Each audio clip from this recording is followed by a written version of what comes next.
Okay, we are going to go ahead and start with our basic sourdough recipe and the process. You know the recipe: 500 grams of flour goes into your mixer. Then we're going to add our 340 grams of water plus our 10 grams of honey if you chose to use honey to sweeten. Alright.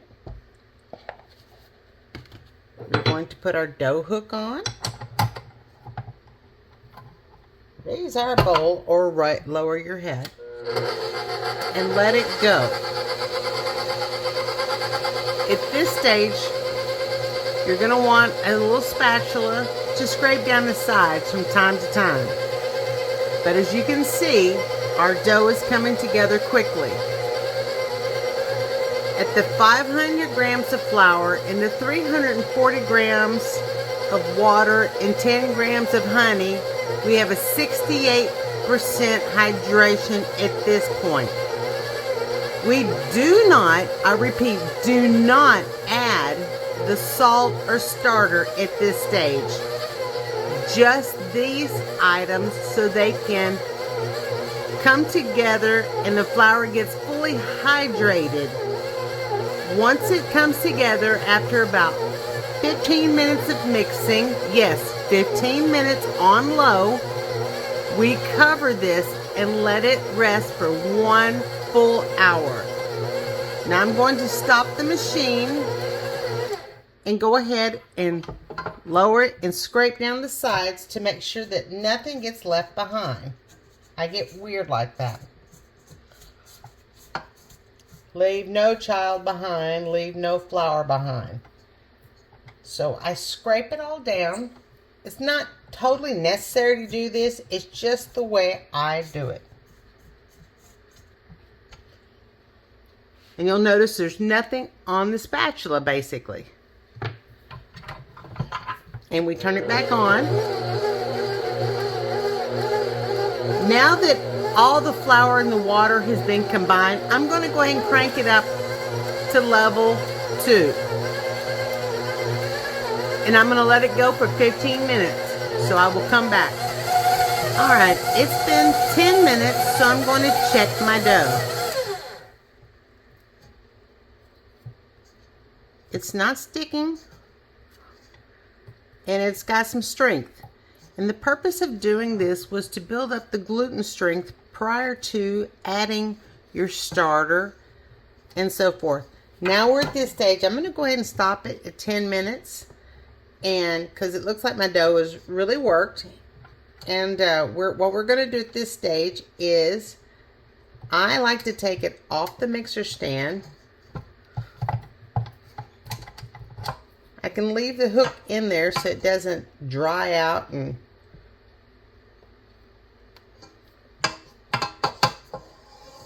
the reason why I like to remove it is so that when I get ready to add my starter to it, I want it in the center of my dough.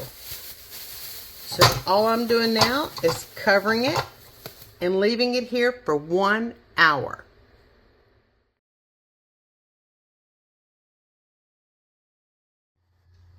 Okay, now it's time to add our starter. Make sure you've teared out. You can go anywhere from 150 to 175 grams on your starter.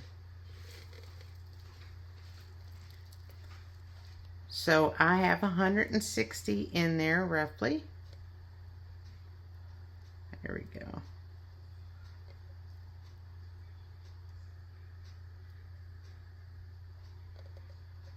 161, which is perfectly fine.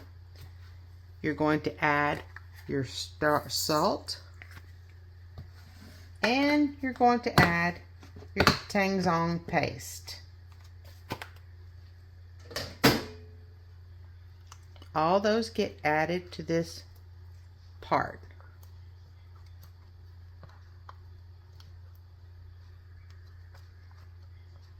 Again, I'm back to no child left behind. I get it all out.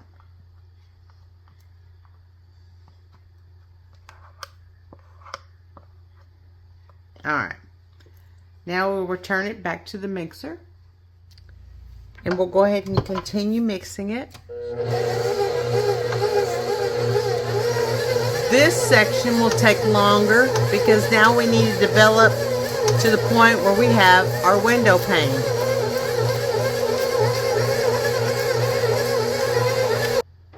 I have stopped the mixer to scrape down my sides to get all my product well incorporated together. Back on it goes. I'm on level 2. This stage may very well take 20 to 30 minutes because you are building up the strength and the structure of your dough. You can move the speed up to 4. You will notice that the dough is starting to look webby and pull away from the sides of the bowl. Keep going until it is 100% pulled from the bowl. Notice how the dough pulls from the bowl completely but goes back and sticks again. That's perfectly fine. It is building strength. Keep going. Now I'm going to pause the mixer and test the strength of my dough. I am still wetting my hands. I'm going to pull on my dough. And do I have a window pane? It tore a little too easy for me. So this just tells me that I need to go ahead and keep going.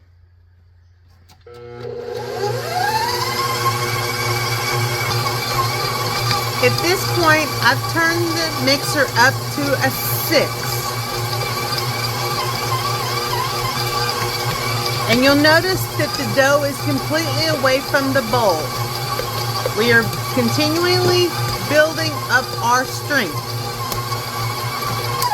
Let's go ahead and test it again for our window pane while we're here. It'll have a nice glossy effect to it.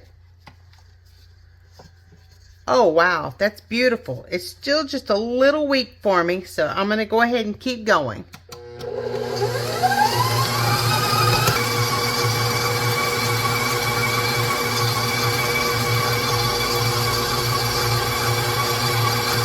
Let's go ahead and look at it again. It's been about 3 more minutes. I think we're there. Let's see. Oh yes, we are definitely there. This is what you want. You want to see light through it without it tearing. So we're good here. I'll be right back. At this stage, I like to transfer mine to a clear glass bowl so I can see what my dough is actually doing while I'm doing the coil folds process. Now that you have an option, you can leave it in your mixing bowl like it is, cover it, it'll rest 30 minutes, you'll do coil folds. Or you can do what I'm about to do and transfer it to a glass bowl and do it from there. You'll notice that I'm putting my spatula in there, but the dough is not sticking to the spatula.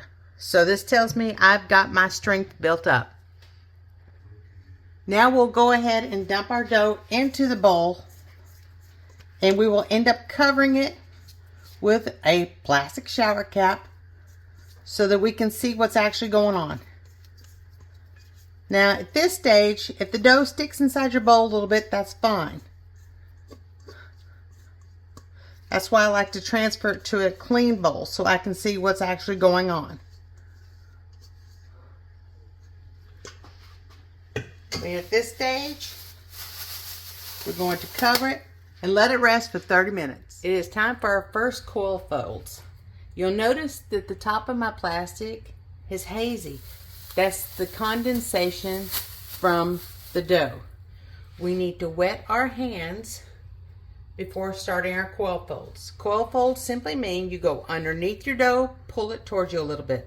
Go underneath, pull it towards you. If your dough is sticking to your gloves or your hands, wet them again. Okay? Keep going until it pulled away. That's what you're wanting for it to do. Turn your bowl completely around, 180, and do it again. You're going to keep pulling it until it pulls away, and give it one more little, then you turn it 90 and do it again. Turn it completely around, do it again. See, you're wanting your dough to be this strong. Okay, and once you've got it completely coil fold, you need to take a reading of the temperature of your dough. Right now my dough is registering 81.5 degrees. So, and this is another crucial thing you need to do, is to take notes. So we are here at coil fold number 1 at 820, and my dough temperature is 81.5. That is my first one. So my next one, I will do this at 1250. That's going to be coil fold number 2, and then I'm going to need to take the temperature of the dough next. Each time, because by the time you get to bulk fermentation, you need to know what your temperature dough is, what time you started it, what time you added your starter, so you can figure out how long it's going to take in hours. Now you need to go ahead and recover and let it rest another 30 minutes. Alright, it is time to do another set of coil folds. Your dough should be nice and relaxed.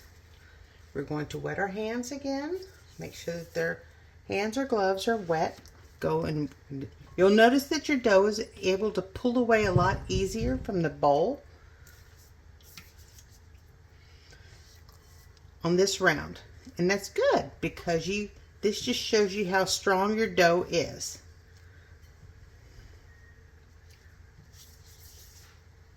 We're picking it up. I'm going to shake it a little bit to get it to stretch just a little bit. We don't want to overstretch it, because by doing that, we start to tear our dough a little bit, and we have to be careful not to do that. So that's why the coil folds are very important, to be gentle with it. And if you're lucky, you're going to start seeing little gas bubbles on top of your dough. This tells you that it is in the process of fermenting like it's supposed to. And this is my last coil fold, because I see the dough starting to give way. So now we're going to test and see what our temperature of our dough is again. And it looks like my dough is starting to cool down some, because I'm at 79.8. So we're going to go ahead and record it, 79.8. It is dropping. And then our next one is going to end up being at 120 to do another set of coil folds. So now we'll just remove that. Did you notice that the dough did not stick to the thermometer? This is a very well strengthened dough. So now we're just going to cover it and come back to it in 30 minutes. This is why I like using a bowl, so I can see the progress of my dough. Okay, this is coil fold number 3. We're going to wet our hands again. Get in there with our dough. Your dough should be feeling super soft about now. Very, very pliable. And we're getting a lot of gas bubbles. Don't pop them.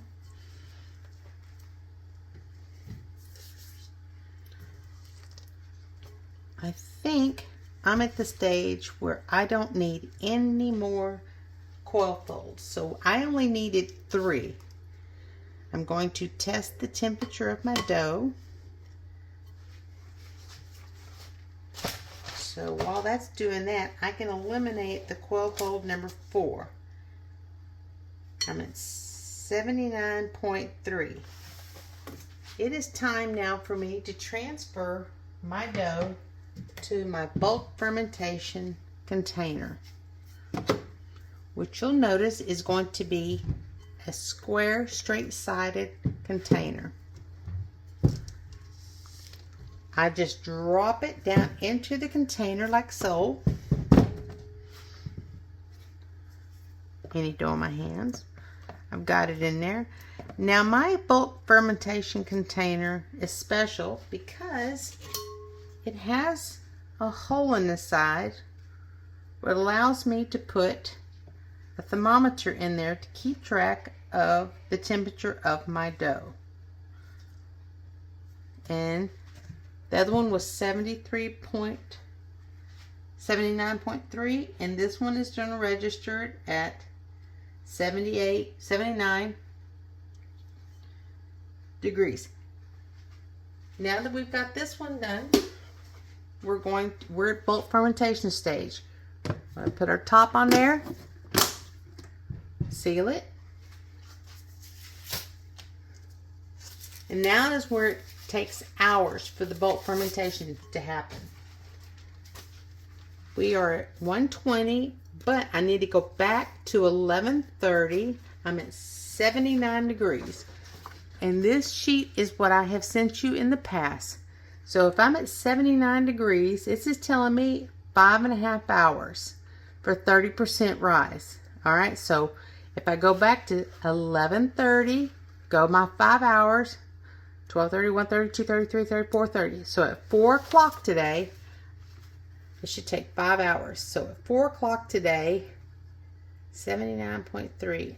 I'm going to check it at 4 o'clock p.m.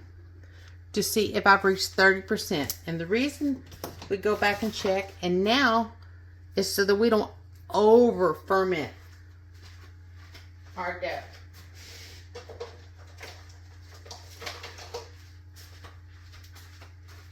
You will want to mark on the side what your dough height is.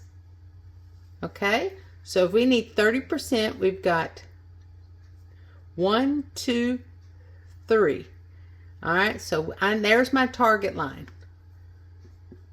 Once my dough we're at 1, we're going to mark it where the dough is settled in the bowl. And we've got 1 mark here, that's in between, so it's 1, 2, and I need 30%, there's a third. There is my target line.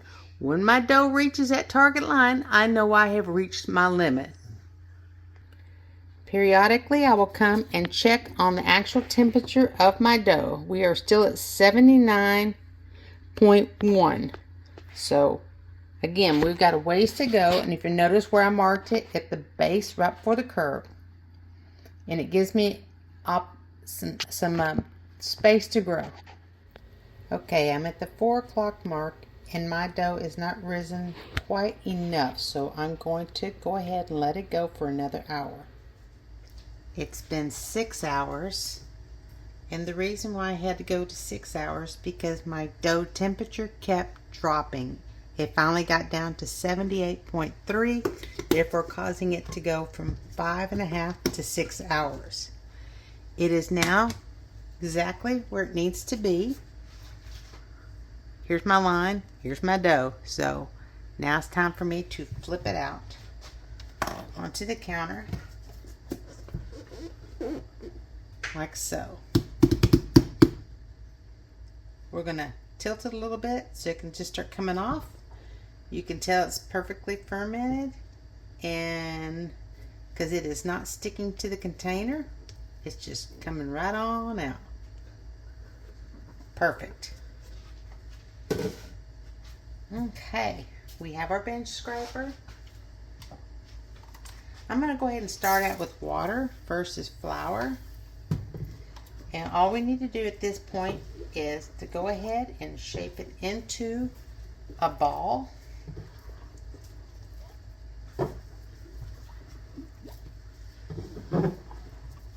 See, it's not sticking to my hand, so that was a broken seam, but it should not be sticking to your hands, as bulk of it's not. And we're just going to do it into a ball.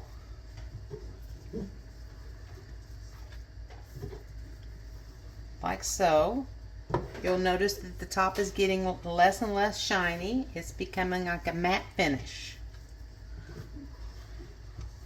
Alright, and once we got it like this, you can see it's not sticking whatsoever. We're going to leave it sitting here for 20 minutes, untouched and uncovered. Okay, 20 minutes have passed. We're going to take a little bit of all-purpose flour and dust the top of our ball. The strength is there because it barely relaxed. Okay, and while I'm at it, I'll go ahead and take a banneton and dust it with rice flour. And the reason why I use rice flour is just so that the dough does not stick to the inside of my basket. It doesn't require an awful lot. Just a light dusting. And we'll set that aside. Now it's time to do our shaping of our dough. We will take our bench scraper and we'll take and turn the dough completely over. And the reason we did that is because this now becomes our sticky side for everything to stick back to itself. If you can, gently, and I do mean gently, take your dough and spread it out a little bit. Okay? Now we'll take one side in, take the other side in, this side in, this side down. Okay? Now hold it for a second. Now we'll take this first side and we'll just start to roll up our loaf. Alright? Now we've got it this way. We're going to flip it over and we're going to roll it one more time. Alright? Now we'll just take our little bench scraper and get it into a tight ball again. We're basically chasing it around the counter.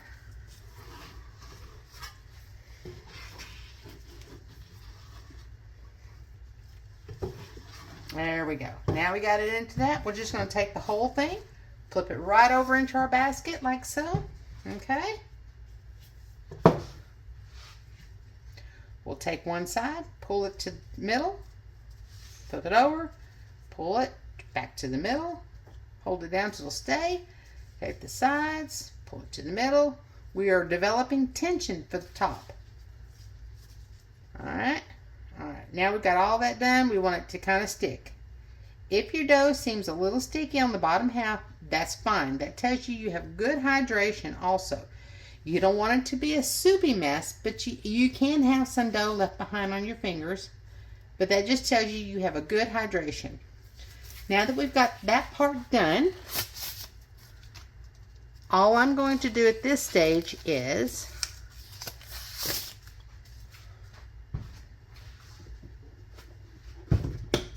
dust the top of this one just a little bit with rice flour. And then I'm going to go ahead and take a shower cap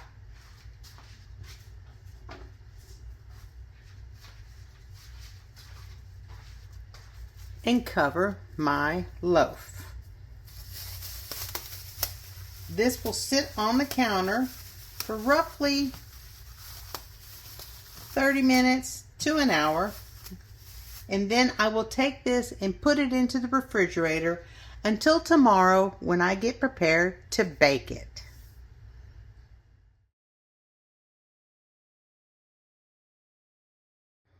Good morning. First thing we need to do is turn on our oven.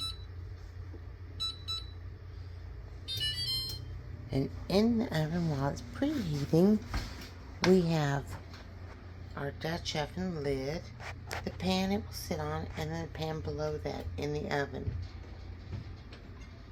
Now we'll let this preheat for a while before we start baking. It is now time to get it out of the refrigerator and into the oven. Yep, it's ready. It's passing the poke test where it stays indented. We take our sling and we're going to put our sling over the top. Here we go. We flip it out. Oh, look at that. That's from my number 8 inside my basket. Now that we've got it out, it feels good. We will take a lime and we will score our bread. This is just a simple little wheat stock I put in sometimes.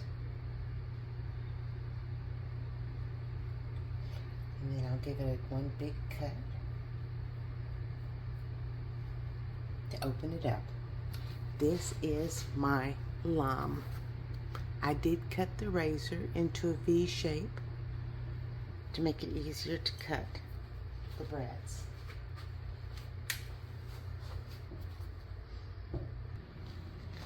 Safety first.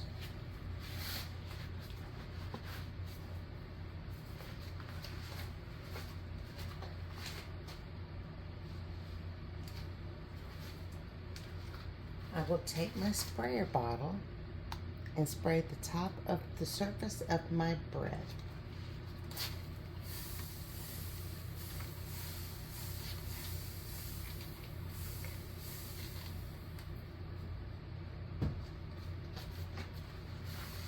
Now we shall open the oven. Pull our rack out. Place our bread into a hot Dutch oven. Put the lid on just a touch in the center. Close it.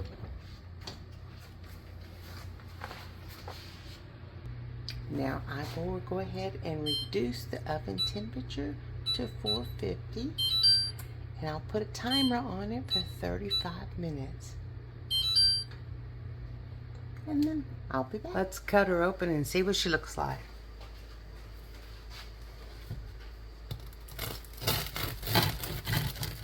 Oh, crunchy.